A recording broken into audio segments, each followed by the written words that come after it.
آج اس بات کو مسلسل 7واں روز تھا کہ وہ روز اپنے کمرے میں جانے سے پہلے مجھے اپنے کمرے میں آنے کا اشارہ کرتی تھی۔ یہ ایسا ہی تھا کہ جیسے وہ آگ سے کھیل رہی ہو، کیونکہ اس کے کمرے میں پہلے سے ہی کوئی شخص موجود ہوتا تھا۔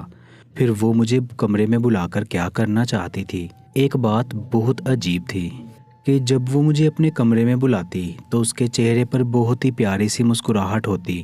اس کی آنکھوں میں کوئی فکر نہیں ہوتی کہ اگر میں اندر جاؤں گا تو اس کے بعد کیا ہوگا۔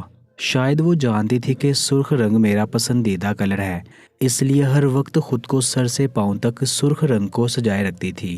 یہ بات تو ٹھیک تھی، وہ بہت ہی خوبصورت تھی اور اس کی یہ معصوم ادائیں مجھے بھی بہت پیاری لگتی تھی۔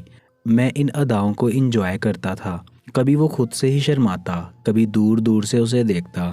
ایک عجیب سا سرور ملتا تھا اس کی ان اداؤں کو دیکھتے ہوئے، لیکن اب مجھے اس کی یہ حرکتیں خوف زدہ بھی کر رہی تھی، کیونکہ نہ تو اسے اس طرح کرنا چاہیے تھا اور نہ ہی مجھے، کیونکہ وہ لڑکی جو میرے گھر میں رہتی اور مجھ پر دن رات ڈورے ڈال رہی تھی کوئی اور نہیں بلکہ میری سگی۔ میرا نام رضوان ہے۔ ہم گھر کے 4 لوگ تھے۔ میں سب سے چھوٹا تھا اور مجھ سے بڑا میرا بھائی، کوئی بہن نہیں تھی، اور مجھے ہمیشہ سے ہی بہت شوق تھا کہ کاش میری کوئی بہن ہوتی، لیکن میری پیدائش کے بعد میری ماں بچے کرنے کے قابل نہ رہی اور مجھے کوئی چھوٹی بہن نصیب نہ ہوئی۔ میرا بھائی مجھ سے بڑا تھا۔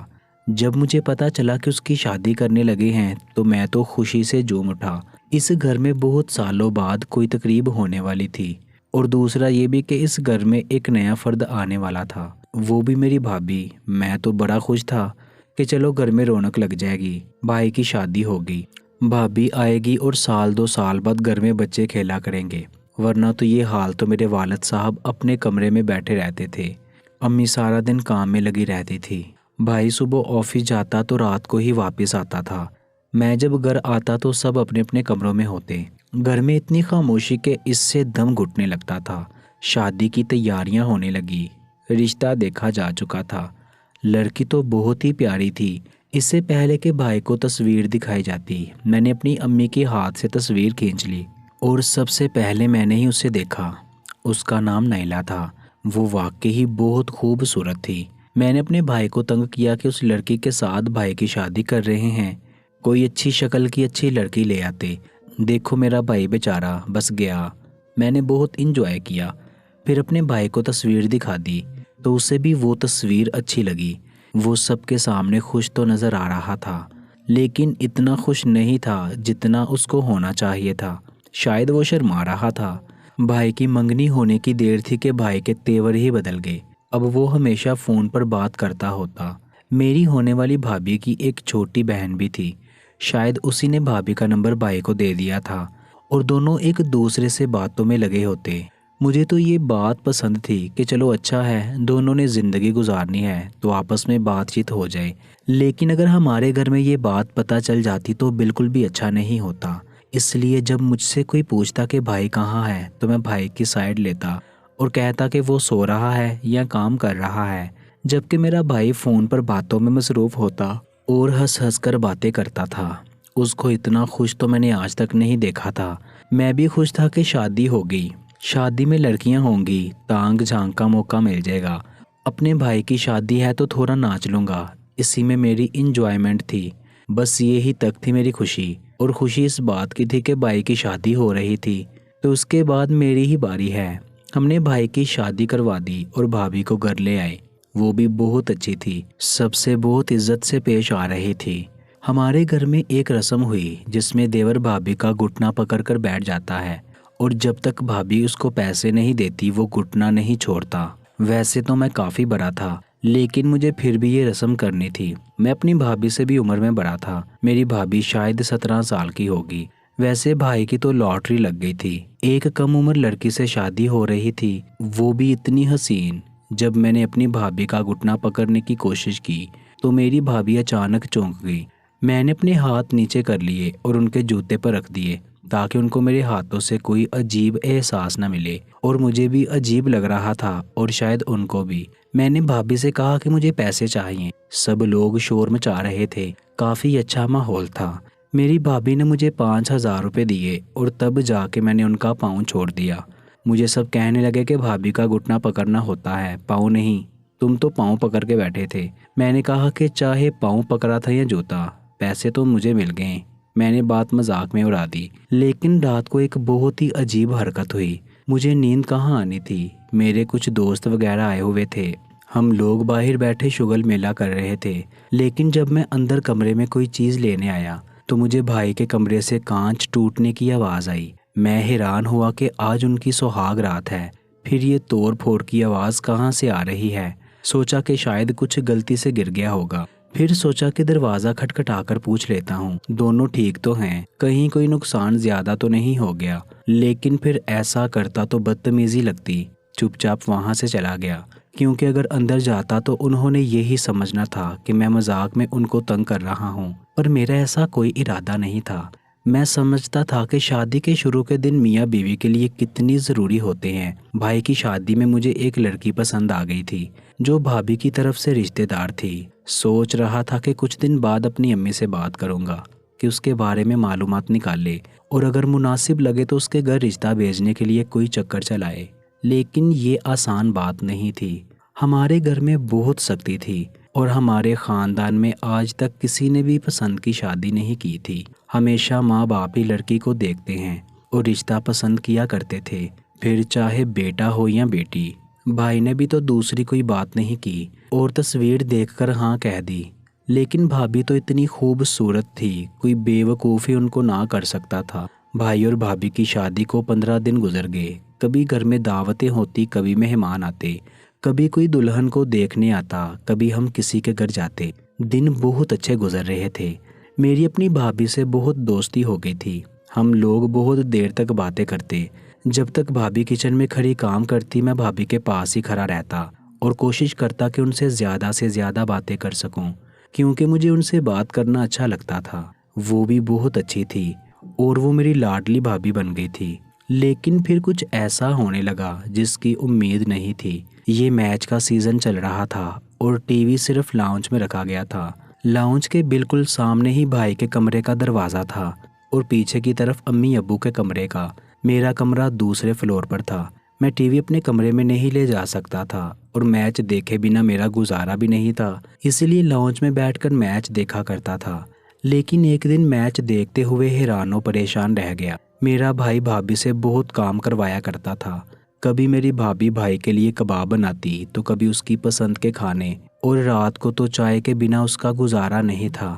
رات کے 12 بجے کا ٹائم تھا، بھابھی کچن میں چائے بنا رہی تھی، وہ کمرے میں چلی گئی اور پھر سے واپس آئی، لیکن جب واپس کمرے میں جانے لگی تو اس نے ایک بہت ہی عجیب حرکت کی۔ اس نے دروازے کی آڑ میں کھڑے ہو کر مجھے اندر آنے کا اشارہ کیا۔ میں نے کہا جی بھابھی کوئی کام ہے آپ کو؟ میں نے کہا کہ اس نے مجھے چپ رہنے کا اشارہ کیا اور کہا کہ اندر آ جاؤ، لیکن وہ بولی نہیں، پر اس کے اشارے کا یہی مطلب تھا۔ میں سمجھا نہیں اس بات کو، میں نے اندر جا کر کیا کرنا تھا، اور بھابھی مجھے جس انداز سے بلا رہی تھی وہ انداز کچھ ٹھیک نہیں تھا۔ میں بھی اشارہ کر دیا کہ میں میچ دیکھ رہا ہوں۔ وہ دروازہ بند کر کے واپس چلی گئی، لیکن میں سوچتا رہا کہ وہ مجھے اندر کیوں آنے کے لیے کہہ رہی تھی۔ اگر بھائی کو مجھ سے کوئی کام تھا تو وہ خود مجھے آواز دے کر بلا سکتے تھے، یا بھابھی کو مجھ سے کوئی کام تھا تو وہ مجھے بتا سکتی تھی، لیکن وہ مجھے اپنے کمرے میں آنے کے لیے کیوں کہہ رہی تھی، جبکہ اس کا اپنا شوہر بھی کمرے میں ہی موجود تھا۔ اگلے دن میں گھر سے باہر نکل رہا تھا اور بھائی گھر میں آ رہا تھا کہ ہم دونوں ایک دوسرے سے ٹکرا گئے۔ بھائی کے ہاتھ میں کچھ تحفے تھے جو زمین پر گر گئے۔ جب میں نے دیکھا کہ شاپر میں کیا ہے تو میں حیران ہوا، کیونکہ اس میں بہت سارے تحفے تھے جو کہ کسی لڑکے کو پسند آئیں گے، پرفیوم، میک اپ اور جانے کیا کیا۔ لگتا ہے آپ بہت اچھے سے خیال رکھ رہے ہیں بھابھی کا۔ ہاں بالکل، خیال تو رکھنا پڑتا ہے نا، آخر بیوی کو خوش نہ رکھیں تو پھر آپ خود بھی خوش نہیں رہ سکتے۔ میں نے کہا کہ ٹھیک ہے، میں بھی جب شادی کروں گا تو اپنی بیوی کے لیے ایسے ہی گفٹ لایا کروں گا۔ میرا بھائی ہنس کے واپس اندر چلا گیا اور تھوڑی دیر بعد بھائی واپس کام پر چلا گیا، شاید وہ یہ چیزیں دینے کے لیے ہی گھر میں آیا تھا۔ بھابھی شام کو چائے بنا رہی تھی کہ میں نے کہا آپ کو تو بڑے گفٹ ملے ہیں۔ بھابھی کیا خیال ہے تھوڑے گفٹ اپنی دیورانی کے لیے بچا کے رکھ لیں، آپ کی تو شادی ہوئی ہے، ابھی آپ کو اتنا کچھ ملا ہے اور بھائی بھی آپ کے سارے نخرے اٹھا رہے ہیں۔ میں مزاق کر رہا تھا۔